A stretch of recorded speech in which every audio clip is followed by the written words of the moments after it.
असफलता भी क्या है? असफलता भी हमारी सक्सेस का पार्ट है। असफलता, देखो इनके साथ ये सारी जो चीजें मैंने लिखी आपने कई बार पढ़ा होगा, मैं एक बार वापस रिपीट कर देता हूं। जानते हो इनको? ये जो नहीं जानते होंगे लास्ट में देखो, 1832, 30 साल का कैरियर बता रहे हैं इनका। 1832 में जब बिल्कुल युवा थे, इनको नौकरी से निकाल दिया, लॉस्ट जॉब, फेलियर था, नौकरी से निकाल दिया। चुनाव लड़ा 1832 में ही, चुनाव हार गए, फेलियर था, फिर से चुनाव लड़ा, चुनाव हार गए। कईयों के लिए बहुत बड़ी बात होती है, चुनाव हार गए, वो निराशा वाला काल था।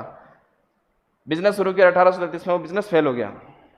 1833 में बिजनेस शुरू किया, बिजनेस फेल हो गया। हाँ, 1834 में एक हल्की सी सक्सेस मिली, ये विधानसभा के लिए अपने चुनाव जीत गए और विधानसभा में वहां पर पहुंच गए। लेकिन अगले ही साल 1835 में इनकी स्वीट हार्ट, इनकी वाइफ, उनकी डेथ हो गई। वो सबसे बड़ा सदमा होता है लाइफ में, है ना, बहुत बड़ा गहरा सदमा लिखा। इनकी जो वाइफ थी उनकी डेथ हो गई। ये हर कोई इससे नहीं उबर पाते हैं, इनके साथ बहुत बड़ा झटका लगा, इनकी जो वाइफ थी उनकी डेथ हो गई। इसके बाद 1836 में ये डिप्रेशन में चले गए, नर्वस ब्रेकडाउन हो गया, बहुत गहरे अवसाद की स्थिति में चले गए, बहुत डिप्रेशन में चले गए। अगले एक साल में ये बहुत गहरे डिप्रेशन में रहे, ब्रेकडाउन, नर्वस ब्रेकडाउन, ठीक है। 1838 में डिफीटेड फॉर स्पीकर, स्पीकर का चुनाव लड़ा और वो स्पीकर का चुनाव हार गए। ये बहुत फेमस एग्जाम्पल है, इनका एग्जाम्पल दिया जाता है, कितना फेलियर मिला इनको, ठीक है। अगला लिखा 1843 में defeated for nomination for Congress, Congress में नामांकन में पहले से ये डिफीट हो गए, उनका नाम ही नहीं आया। उसके बाद 1846 में ये एक सक्सेस लिखा हुआ इलेक्टेड टू कांग्रेस, 1846 में इनको कांग्रेस के लिए चुन लिया गया, लेकिन वापस 1848 में रीनॉमिनेशन नहीं हुआ, वहां से वो वापस बाहर हो गए। उसके बाद rejected for land officer, defeated for senate, जब जैसे वहां अपने राज्यसभा होती है वैसे राज्यसभा के लिए चुनाव लड़ा, वहां पर वापस हार गए। फिर defeated for nomination for vice president, vice president के लिए चुनाव लड़ा, वहां पर भी हार गए, ठीक है। मतलब इतनी हार के बाद तो आदमी का टूटना स्वाभाविक है, लगातार कोशिश करता जा रहा, हारता जा रहा, लगातार, पर इसने कोशिश नहीं छोड़ी। क्या हुआ? कोशिश नहीं छोड़ी, कोशिश करता गया, हारता गया, कोशिश करता गया, हारता गया। अगेन डिफीटेड फॉर सीनेट, 1858 में एक बार सीनेट के लिए फिर से चुनाव हार गए, ठीक है। और 1860 में क्या हुआ? 1860 में राष्ट्रपति का चुनाव हुआ, फाइनली राष्ट्रपति का चुनाव जीत गए वो। और अमेरिका जो आज भी बहुत पावरफुल है, उस समय भी बहुत पावरफुल देश था, उस देश का वो राष्ट्रपति बने, है ना। इतनी सारी हार के बाद भी आदमी ने वो बीच में टूटा भी था, लेकिन लड़ा भी था, वापस उठ खड़ा हुआ और उसके बाद चुनाव जीतना। कई लोग यहाँ पहले हार के बाद टूट जाएंगे, कई आदमी यहाँ आकर टूट जाएंगे, कई लोग यहाँ आकर टूट जाएंगे, कई लोग लास्ट स्तर पर आकर टूट जाएंगे। अगर ये आदमी यहाँ पर भी टूट जाता तो क्या होता? शायद, मैं आपको एग्जाम्पल नहीं दे रहा होता, अब्राहम लिंकन का बाद में लास्ट में इनकी हत्या कर दी गई। इन्होंने बहुत बड़ा, जैसे अमेरिका में गुलाम प्रथा चलती थी, ठीक है, उन्होंने खत्म किया। अब्राहम लिंकन का नाम आज भी बहुत सम्मान से लिया जाता है अमेरिका में, और बहुत बड़े कद के व्यक्तित्व है अब्राहम लिंकन। राष्ट्रपति बनने के बाद उन्होंने बहुत बड़े काम किए थे और बहुत बड़े कद के व्यक्तित्व हैं अब्राहम लिंकन, बहुत सम्मान से नाम लिया जाता है अब्राहम लिंकन का यूएस में, पूरी दुनिया में लिया जाता है, लेकिन यूएस में तो खास तौर पर लिया जाता है। इनकी लाइफ में इतने फेलियर्स थे, मुझे बताओ कि ये एक भी जगह कहीं रुक जाते हैं, हो सकते थे क्या वापस? और एक चीज और बहुत मैंने यहाँ पर लिखा है, कभी कभी हार हमें जो सबक सिखाती है वो सबक हमें जिंदगी में कोई नहीं सिखा सकता। ये लाइफ का सबसे बड़ा शिक्षक होता है, और ये मैंने अपनी लाइफ में फील किया है। जब आप फेलियर, है ना, आपके लाइफ में बहुत सारे शिक्षक मिलेंगे, लेकिन जब आप फेलियर वाली कंडीशन में होंगे ना, वो फेलियर आपको इतना कुछ सिखाएगी, उतना कोई नहीं सिखा सकता लाइफ में। जब आप फेल होते हैं उस समय जब आप अनुभव लेंगे, जो जिंदगी के एक्सपीरियंस लेंगे ना, वैसा एक्सपीरियंस आपको कोई नहीं सिखा सकता है। और उस समय जब आप वापस उठने खड़े होने की जब आप ताकत लगाएंगे वापस, और जो योग्यता विकसित होगी ना, वो योग्यता भी आपके अंदर कोई नहीं ला सकता है।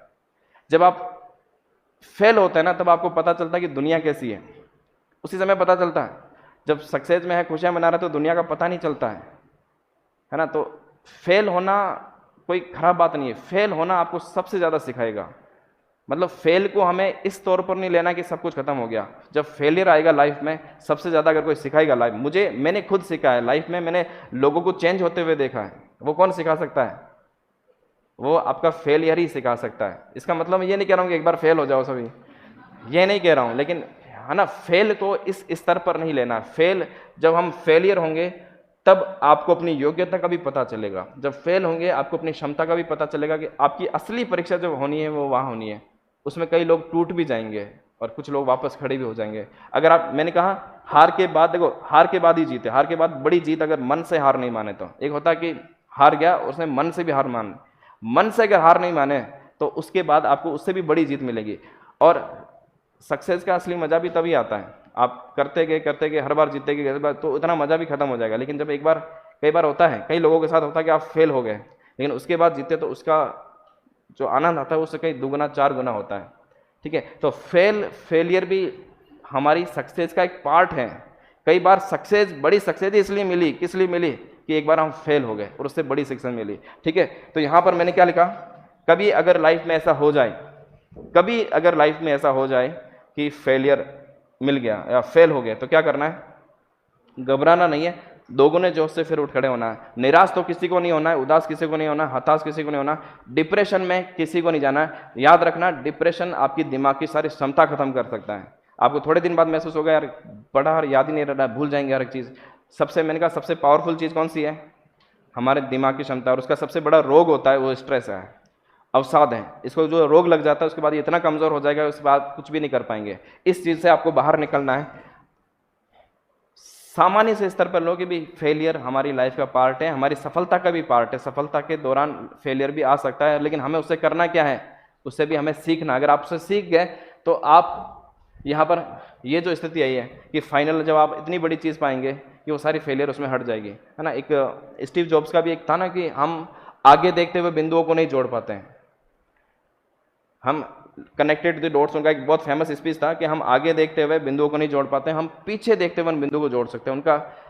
उनकी लाइफ में भी बहुत सारे फेलियर रहे, लेकिन उन्होंने पीछे देखकर उनको लगा कर ये फेलियर मेरे लाइफ में नहीं आते तो शायद मैं आज यहाँ पर नहीं होता। उस फेलियर से मैंने ये सीखा, इस फेलियर से मैंने ये सीखा, इस फेलियर से मैंने ये सीखा, और मैं आज यहाँ पर आ। उस समय पता नहीं था कि ये फेलियर क्यों आया, लेकिन आज जब पीछे जाकर देखता हूँ, कनेक्टेड द डॉट्स, यानी अब मैं डॉट्स को कनेक्ट कर पा रहा हूँ कि ये चीज़ मेरे लाइफ में क्यों आई। अगर ये चीज़ लाइफ में नहीं होती तो शायद मैं आज यहाँ पर नहीं होता। जिस कंपनी को उन्होंने खड़ा किया, कुछ दिन बाद उस कंपनी से उनको निकाल दिया था, पर उनको पता लगा अगर इस कंपनी से नहीं निकालता तो मैं ये नई एप्पल कंपनी खड़ी नहीं कर पाता, है ना। तो कई बार ऐसा लगता है, कई बार आपको ऐसा महसूस होगा कि आप जो फेलियर थे वो फेलियर ही आपके लिए सक्सेस के पिलर्स बने।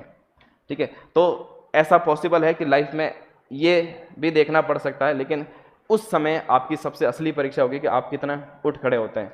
मैं इस पर ज़्यादा फोकस इसलिए कर रहा हूँ क्योंकि मैं भी इससे गुजरा हूँ, आप में से कई लोग गुजर सकते हैं। वो ऐसा पीरियड होता है जब आप अंदर से टूटते हैं, उस समय आप कितने मजबूती से खड़े रहते हैं, वो आपकी असली परीक्षा होगी।